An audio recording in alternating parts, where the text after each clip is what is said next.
Welcome to a new Jugger tutorial quick hits about refereeing.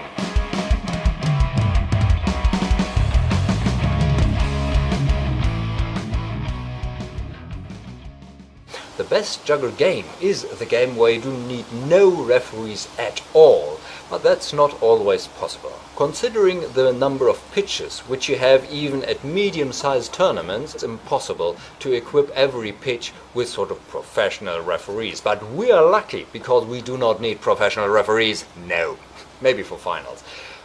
Every team has to be a referee or has to ref before or after the matches, have to ref other matches. And the core thing is, make it clear to the teams who are playing that they themselves come first. Their decision comes first, and only if something is unclear, then the referees sort of kick in and reach a decision to ensure a fluid gameplay. The core aspect of Jugger fairness is focus, but referees are still important because sometimes you are not sure whether the hit was valid, or with scores especially when you don't know whether the quick has been hit before they placed the jug or after.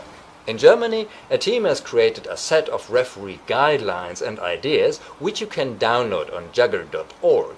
But for now, in this video, we want to have a quick walkthrough through the main features and aspects of refereeing so that you yourself, when you are reffing a game, can have a better orientation what refereeing is about.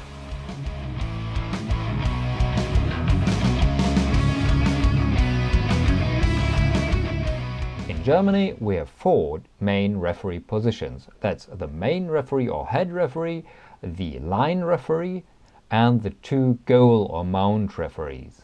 Also, there might be a drummer, a stone counter and a score counter, but we'll not go into detail about those positions here. All referees follow the match closely.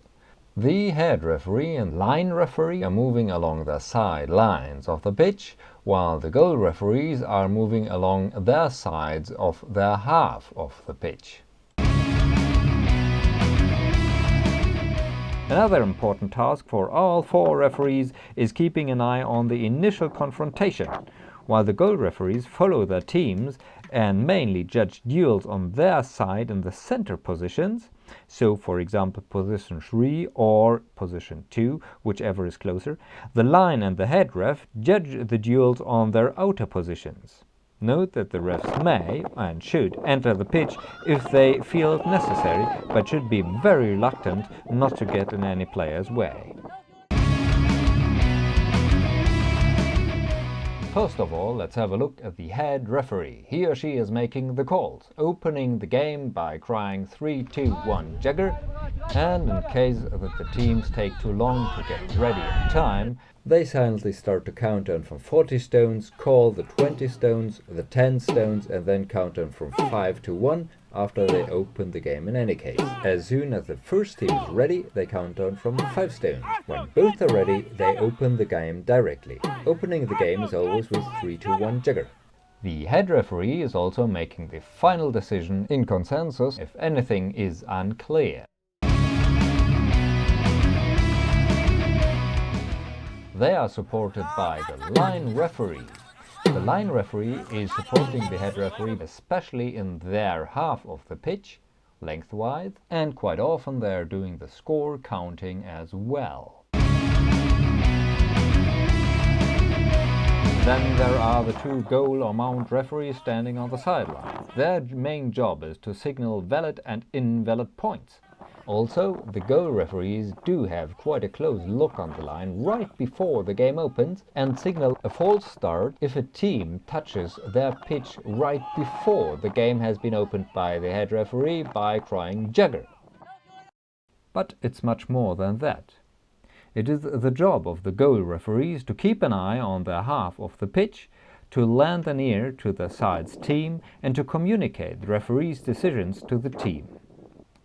Moreover, if the focus of the match shifts to the goal referee should closely follow the quick and close-by enforcers to determine both valid hits and a valid or invalid point. For example, whether the quick has been hit right before or after placing the jug in the mount, or if the opposing side has had succeeded by getting hold of the jug in time, etc. As an unwritten rule, the Juggermaster or coach or captain may follow the match from the opposing line of the side's goal referee. From there, they can steer the team, but they must never enter the pitch, nor stand in the way of any referee. Neither do they have any authority over ref's decisions. Yet they should be included if discussions arise between one of the players and the referees, since they know their players best. But their position should always be the just and fair option of a caring sort of father or mother, not only in favor of their own team.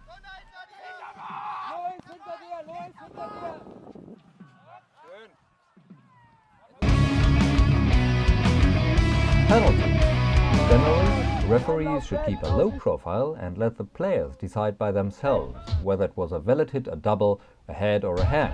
Players should trust each other when they call "you have been hit" or "you have missed." This is quite an essential aspect in Jugger, and yes, it's hard training to learn. They should interfere in case of unclear situations. Moreover, of course, they open the game, call false starts and valid or invalid scores. In certain cases, though, it's important that the referees are calling penalties. Here are some examples that should more be treated like recommendations. If a player gets up too early, the referee calls him down and he has to count his whole downtime again. After 3 relevant false starts, the judge may go to the opposing team. If a player didn't feel a hit and therefore didn't go down, in a situation where the opposing team would otherwise have scored a point, the referees may decide for a replay. Or, in certain situations where the point would have been absolutely sure, they may decide that the point goes to the opposing team. Issuing a point to the opposing team as a penalty is a very harsh measure and very much disrecommended. This should only be used very wisely and very scarcely.